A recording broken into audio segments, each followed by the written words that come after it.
How many of you have ever had plans or dreams in your life that when faced with reality or inabilities, you have been forced to surrender and start in a new direction? Today I want to speak to you about the life of a young man that was not overcome by the inability nor the impediments he had to confront, but had the remarkable resilience of a passionate human being striving to achieve his goals, and how he became one of the 20th century's foremost photographer. His name was Ansel Adams. Hi, my name is Franz Rodriguez, and today I want to take you over Ansel Adams' life. His haunting landscapes of the American West helped legitimize photography as an art form. First, I will go over Ansel Adams' early life, then I will review his artistic career. Starting with his early life, we can divide it between his childhood and his teenage years. So let's begin with his childhood. Ansel Adams was born on February 20, 1902 in the Fillmore district of San Francisco, California, and was originally named Ansel Easton Adams. He was the only child of Charles Hitchell Adams and Olive Bray. According to Ansel Adams' biographer, Mary Street Allender, when he was 4 years old in 1906 during the San Francisco earthquake, Adams was injured after the initial shake. He was thrown face first into a garden wall, breaking and disfiguring his nose. A doctor recommended that his nose be rearranged once he reached adulthood, but it remained crooked, which made mouth breathing necessary for the rest of his life. Adams was expelled from several private schools for being impatient and distracted. Due to this, when he was 12, his father decided to remove him from school and consequently was tutored at home. At that age, Adam became interested in playing the piano, so he taught himself how to read music and play the piano.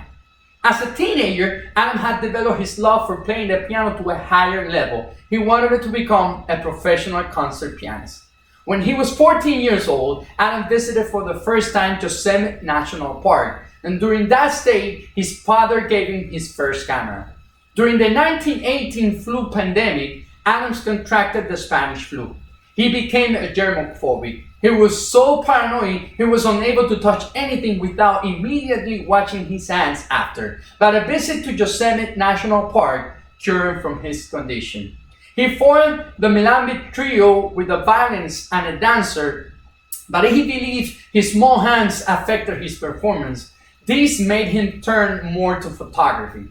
He continued his music studies throughout the 1920s, but Adam found himself devoting more and more time to his second love, photography. Even though he had a challenging childhood due to his hyperactive condition and later on his teenage days with his small hands and illness, he did not give up on his future. He turned completely to his love for photography. So let's go over his photographic career, success, and achievement. Adams' first photographs were published in 1921. His primary photograph demonstrated detailed composition and sensitivity to tonal balance. During the mid-1920s, the fashion in photography was pictorialism, which strove to imitate painting. Adam explored with these techniques as well as hand coloring, but in 1923, he announced he will no longer use hand coloring. In 1925, he had chosen a more realistic approach that relied on sharp focus, aided contrast, precise exposure, and darkroom craftsmanship over pictorialism. In 1927, Adams' first portfolio was a success, earning nearly $3,900, an equivalent to $56,621 with 39 cents in today's dollars value. The 1930s was an era of productivity and experimentation for Adams. He enlarged the technical range of his work, emphasizing large forms and detailed close-ups from mountains to factories. He also developed with Fred Archer his famous zone system technique. In 1945, he was asked to form the first art photography department at the San Francisco Art Institute. In 1952, Adams was one of the founders of the magazine Aperture, which was intended as a serious journal of photography, displaying its best practitioners and newest innovations. In the 1960s, multiple mainstream art galleries, which had previously considered photos unworthy of exhibit alongside paintings, decided to show Adams' images primarily the former Kenmore Gallery in Philadelphia. In 1979, President Jimmy Carter commissioned Adams to make the first official photographic portrait of a US president.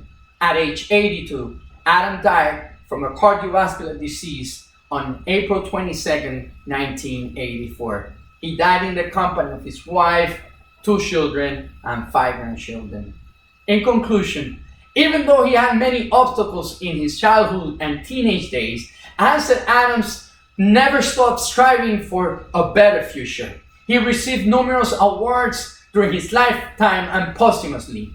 Several awards and places have been named in his honor, and in 2007 he was inducted into the California Hall of Fame. Art critic John Sharkowski wrote, Ansel Adams attuned himself more precisely than any photographer before him to a visual understanding of the specific quality of the light that fell on a specific place at a specific moment. This comment can be seen in one of Ansel Adams' remarkable quotes, and I finish with it. Sometimes I do get to places just when God's ready to have somebody click a closure. So this concludes my Ansel Adams art speech.